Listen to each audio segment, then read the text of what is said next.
Good morning, and I will be brief, get straight to the point, and allow me to start with the obvious. These are difficult times, very difficult times, and they are very dangerous times. This is not the first time that a major power has invaded a neighbor that is smaller and weaker, as we are reminded by a statement made by the head of the WHO. But it is the first time, and this adds to the complexity of the current situation, that the world's second largest nuclear power invades the world's third nuclear power. So far, we have seen, or we have heard, or we have assumed that the nuclear domain is in the background. It will never be touched. May that be the case. So far, the present aggression has been undertaken by traditional means, not pleasant means, but traditional ones. We may see, and we may yet see, the deployment of cyber capabilities, which are now still in the background. We may also see the deployment of cyber capabilities by Russia in other directions, directions that are intended to depress, reduce the support for the Ukraine. Unfortunately, I do have to remind you that a number of states, of countries, have selected not to condemn Russia. Now, that is a fact that has to be taken into account as we proceed, and that does not help. So, what must be done?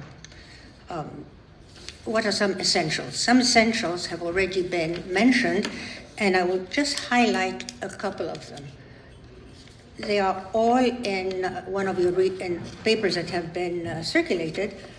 And as the previous speaker noted, we have the short run and we have the longer run. We can envisage what is needed in the short run, and there is very little disagreement among analysts, and there will probably be little disagreement among ourselves here as to what is needed to support the Ukraine in the very, very short run, meaning today, tomorrow, as needed.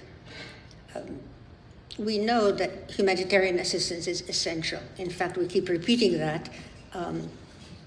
But we also know that, regretfully, the delivery and accelerated the delivery of advanced weapons is also essential. We know that the current sanctions on the Russian system, on the Russian leadership, etc., must be continued. And we also know that there are movements for trying to organize a high-level conference to bring the parties together to articulate conditions for maintaining the security and integrity of the Ukraine. Some of these issues will come back again today. There cannot be much disagreement, and other than what is required is certainly much a longer list than what I've just mentioned. Let me turn to the longer term, which is highly complex and may carry its own dynamics. We would like to make sure that the message becomes clear that compromising with excessive behaviors of dictators or authoritarian regimes creates backlashes and will not be tolerated. We have also previously talked about the formation of an analogous type of program for the reconstruction of Ukraine, analogous to a Marshall Plan that already has been mentioned. And we also know that for the long run, we have to revisit what we consider our ethics and our humanitarian perspectives and the legal foundations for the robustness of the international system. And in that context, allow me to draw your attention or to publicize the book that the group has put together on remaking the world. It tries to be both ethical and pragmatic, and may have good ideas. Now, I will conclude with some questions or issues for us all to think about. And that is, we are in a transition.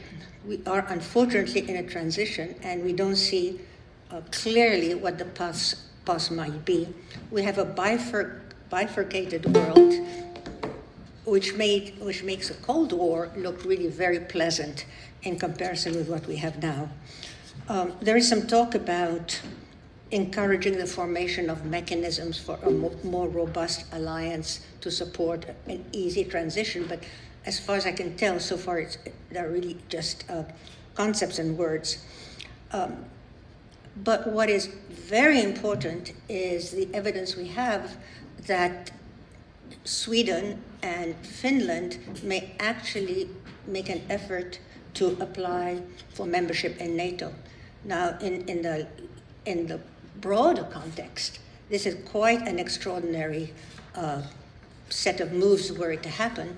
In the narrower context, short run, it signals how critical the present situation is and how ways of dealing with the unpleasantness that we had, the ways we had in the past, at least these two countries recognize fully that they cannot walk the line in the middle, that they may have to take some kind of a position. And to conclude, let me just say, or ask you to think about what this might mean at the global level in the context of the fact that some countries, I don't really know what the number is, or I don't want to know what the number is, have not condemned the Russian move. So with this, I thank you for your attention.